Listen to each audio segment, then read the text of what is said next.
Teman-teman tahu nggak sih, setiap manusia itu dibekali dengan 100 miliar sel otak atau neuron. Pada 1000 hari pertama kehidupan atau HPK, neuron tersebut berfungsi untuk mengolah stimulus yang diterima oleh anak. Setelah 3 tahun tersebut, otak mengorganisir neuron dengan memangkas neuron-neuron yang tidak terpakai. Jadi, apa pembahasan kita kali ini? Yuk kita ngobrol bareng.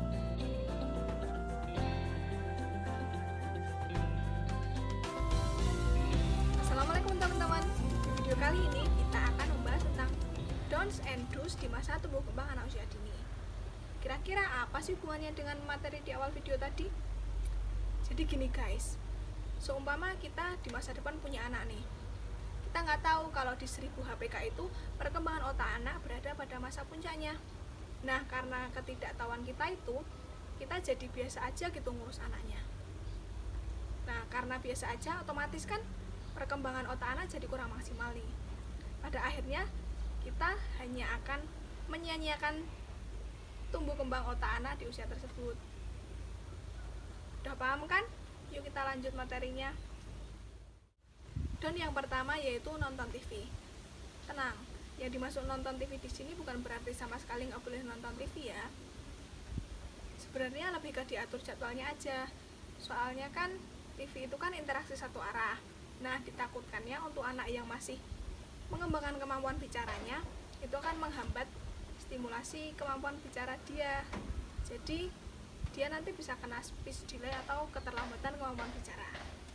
Nah, untuk do-nya, kita bisa mengajak anak untuk ngobrol bareng, atau mungkin nyanyi, atau cerita bareng sama anak. Itu kan kita jadi sekaligus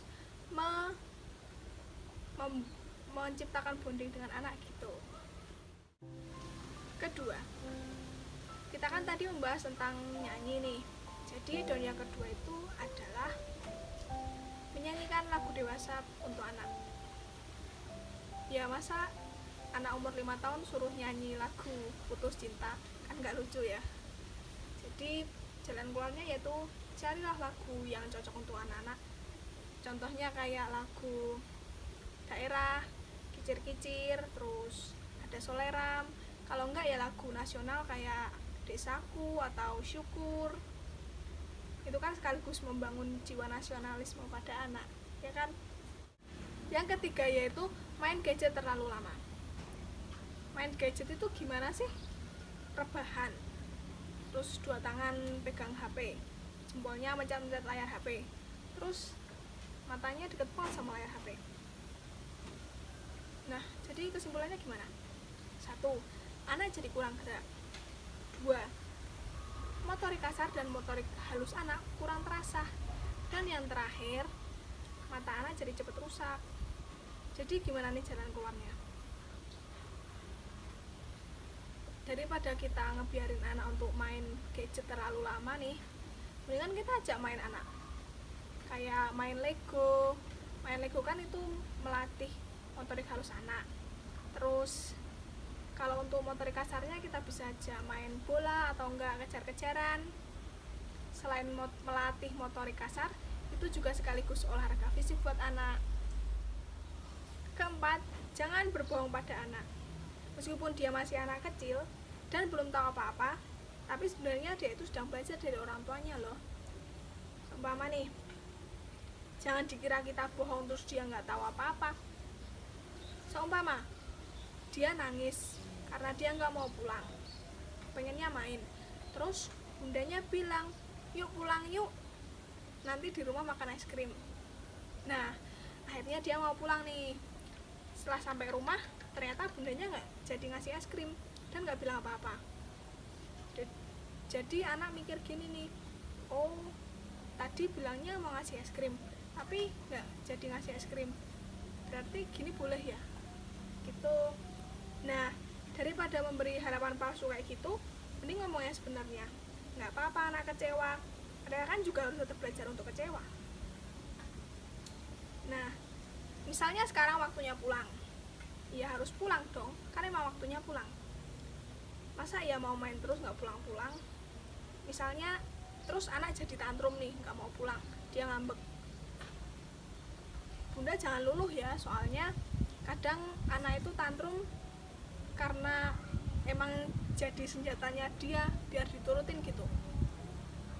Sebisa mungkin kalau anak tantrum, kalian tenang, terus beri penjelasan pada anak. Kelima yaitu labeling. Teman-teman tahu labeling kan? Contohnya gini nih, ada anak jatuh, terus dia nangis, terus ibunya bilang gini nih, kok gitu aja nangis sih, cengeng. Nah, kata itu sering banget diucapin ibunya ke anak itu. Lama-lama itu jadi kayak tertanam gitu di dalam pikiran dia kalau dia itu cengeng, dia tuh gampang nangis. Dan itu pada akhirnya akan membatasi ruang gerak anak itu. Jadi dia bakalan jadi bener-bener cengeng beneran gitu. Nah, daripada kita memfitnah anak sedemikian rupa, mendingan kita bantu anak untuk memvalidasi apa yang dia rasakan. Tadi kan anak nangis karena jatuh ya. Bunda bilang gini, adik jatuh ya, sakit, kok sampai nangis gini? Coba sini Bunda lihat kakinya. Oh nggak apa-apa, cuma merah dikit kok, nanti juga sembuh. 6. Menakut-nakuti. Kalian pernah dengar nggak tetangga kalian atau enggak saudara kalian bilang gini ke anak kecilnya, nggak boleh nakal, nanti ditangkap polisi loh, atau jangan nangis, nanti diculik sama penculik loh. Nah, iya sih, kalimat itu semata-mata biar anak nurut sama orang tuanya, tapi tanpa sadar kita jadi menanamkan rasa takut itu pada anak. Mereka jadi mikir, berarti polisi sejahat itu ya sampai nangkep kalau aku nakal, berarti aku nggak boleh nangis ya biar nggak diculik. Nah, padahal seharusnya takut itu kan hanya pada Tuhan loh, kita jadi ngajarin hal yang salah kan. Nah, daripada mengancam anak demikian, mendingan kita sampaikan apa yang kita inginkan dari anak. Misal, anak rewel karena bosan ikut belanja ibunya, terus akhirnya dia tantrum, nangis, hingga mengganggu pengunjung lain. Jelaskan padanya, Bunda masih belanja nih, masih banyak yang perlu dibeli, belum lagi beli popok buat adik juga. Sebentar ya, adik boleh ngambek kok, tapi jangan sampai ganggu pengunjung lain, nanti takutnya pengunjungnya nggak nyaman belanjanya. Sabar ya, nunggu Bunda, nanti kalau udah selesai kita pasti pulang kok. Oke? Terakhir yaitu memerintah anak. Jangan lupa guys, ini masih konteksnya di masa tumbuh kembang anak usia dini ya. Anak-anak itu lebih efektif belajar dari contoh daripada teori. Mereka itu peniru ulung.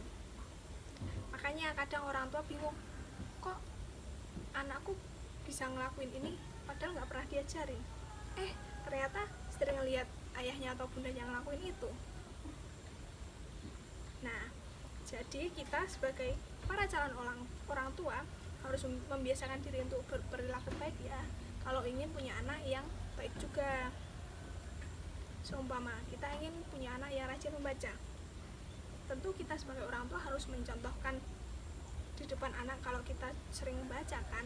Masa pengen punya anak yang rajin membaca tapi kitanya malah seringnya pegang HP, kan nggak lucu. Oke, itu tadi ada 7 don'ts and do's di masa tumbuh kembang anak usia dini yang pernah aku baca dan pelajari.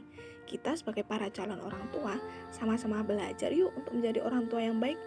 Aku pernah dengar kalimat bagus banget dari salah satu narasumber seminar.